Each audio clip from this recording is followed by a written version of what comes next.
Bonjour à tous, bienvenue sur SVM6. Donc, ce que je vais vous proposer avec ce petit tuto, c'est de modéliser une spirale comme ça et de faire une expérience. Donc là, l'avantage avec Blender, c'est qu'on peut faire tourner cette spirale soit dans un sens ou soit dans l'autre sens.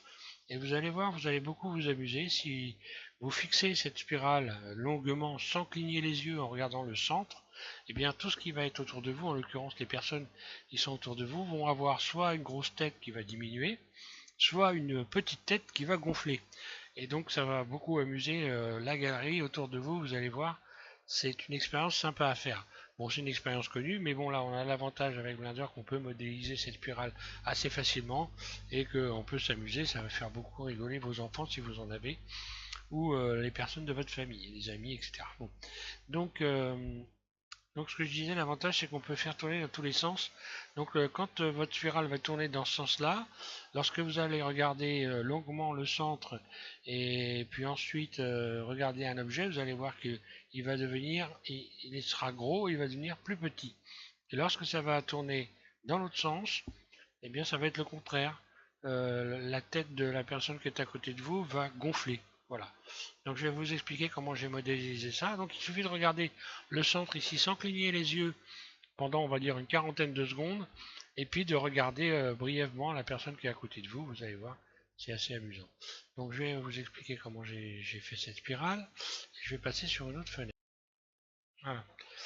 Donc,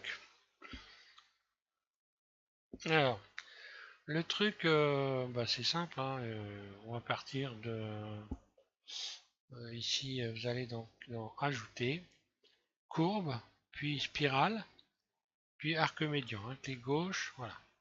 Alors ensuite, lorsqu'on a fait, on a ajouté donc cette spirale, on va pouvoir la modéliser donc en modifiant le nombre de tours de la spirale.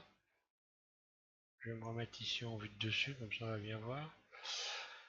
Le nombre de tours et le radius, voilà. Le radius. Donc le radius, là je vais peut-être un peu forcer la dos, je vais mettre moins que ça quand même.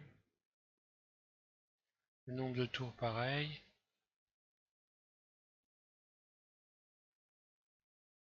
Radius, hauteur et le rayon. Voilà, le rayon. Faut diminuer le rayon pour avoir, pour commencer ici au centre, comme ça. Le rayon, donc voilà. Je l'ai mis je le mets, allez hop, à 4. Le nombre de tours, je vais en mettre moins que ça quand même. Voilà. Histoire d'avoir ça, par exemple. Même moins d'ailleurs. Allez, on va dire 14 tours. Et puis radius à 0,9, rayon 0,04, 0,09. Voilà.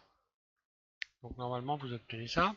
Une fois que vous avez fait ça, vous allez faire Alt C et vous cliquez sur Mesh. Vous transformez donc ce qui était les courbes de Bézier en Mesh. Vous sélectionnez tout, A, vous faites Extrude. Voilà, donc vous créez des faces, hein.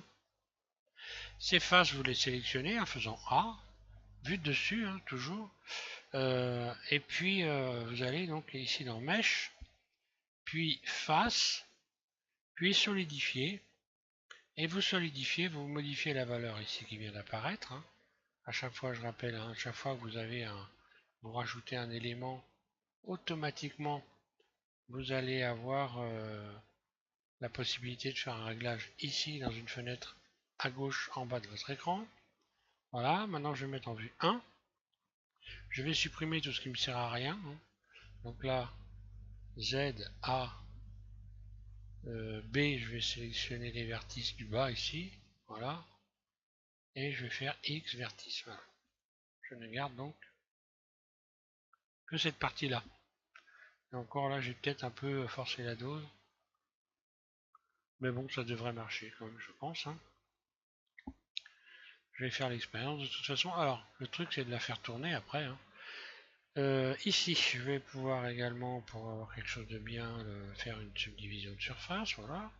Une fois, appliquer, c'est pas la peine de... hein, c'est juste vraiment pour avoir quelque chose de propre. Je vais lui donner une couleur également, nouveau, hein. Voilà, il suffit, il n'y a plus rien à toucher, hein. Vous faites nouveau et voilà, et vous laissez comme ça blanc. Voilà. Ensuite, on agrandit l'écran. La timeline ici, voilà. Et je vais donc ici taper la place de 250 25 pour donc faire un seul tour. Ici je peux agrandir, hein, 25, et ici je vais mettre la fin à 25. Alors déjà, pour commencer, là j'ai tapé 25, j'enclenche l'enregistrement ici, là, donc ça s'éclaire en bleu et rouge, hein, et je clique ici sur le manipulateur déplacement. Automatiquement, une image clé est venue se positionner ici, hein. Donc là j'ai 25 images, et là je vais taper maintenant ici, il y avait 1, je vais taper 25, voilà. Donc la fin, ça sera à 25 et je vais lui faire un tour. Je vais lui faire un tour dans ce sens-là. Donc pour faire un tour, je clique sur R en positionnant le curseur de ma souris sur l'axe et Y ici. Je positionne bien le curseur de ma souris, R, et je fais faire un tour. Donc je reviens sur l'axe Y. Et un clic gauche. Il y a une image clé qui est venue s'enclencher ici. Ce qui fait que maintenant je peux désenclencher l'enregistrement. Et quand je vais faire la lecture, voilà, ça tourne comme ça. Donc le problème, c'est qu'on a un arrêt ici. On va donc faire en sorte de ne pas avoir d'arrêt en ouvrant ici une fenêtre. Puis vous allez dans Dupsheet, ici, voilà. Vous positionnez le curseur de votre souris ici, dans cette fenêtre-là, et vous cliquez sur le T, sur T. Ensuite, vous allez cliquer sur linéaire, un clic gauche. Et maintenant, lorsque vous allez enclencher la lecture, ça tourne sans arrêt. Voilà, il n'y a pas de blocage. Maintenant, je vais fermer cette fenêtre, qui ne me sert plus à rien. J'ouvre ici, voilà. Voilà. Et une fois que vous avez fait ça, bah là, vous pouvez cacher le curseur en cliquant ici sur cette icône ici, là. Là, l'icône avec une espèce de croix, là. Vous cachez ça. Le curseur 3D, vous pouvez le mettre ici, un clic gauche ici dans le coin de la fenêtre. Et ensuite, vous regardez fixement le centre de cette spirale pendant, on va dire, donc fixement, en essayant de garder, de ne pas cligner des yeux, éviter de cligner des yeux. Vous regardez ça pendant une trentaine de secondes, on va dire, hein, comptez jusqu'à 30 ou 40, et ensuite vous regarderez la personne qui est à côté de vous. Alors quand ça tourne dans ce sens-là, vous allez avoir un effet de gonflement de la tête de la personne que vous regardez, et quand vous allez faire tourner dans l'autre sens, eh bien de grosse tête, elle va passer à petite tête.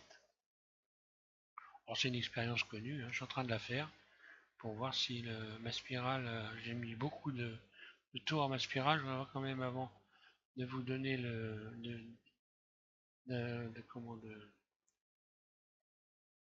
d'enregistrer la vidéo, de la mettre sur YouTube, que ça soit efficace.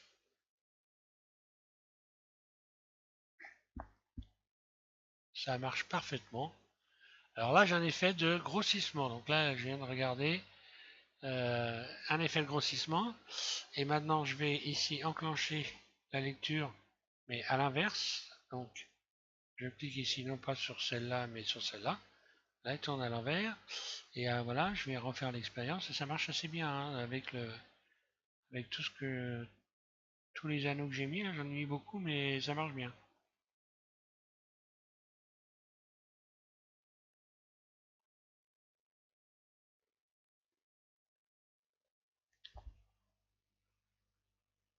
Oui, et là, j'ai bien un effet de rétrécissement.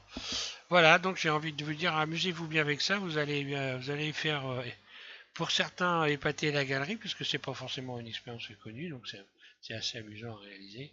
Et vous allez voir, vous allez bien rigoler entre amis. Voilà, merci à tous de suivre ZM6. Et puis je vais regarder si je peux pas, comme ça,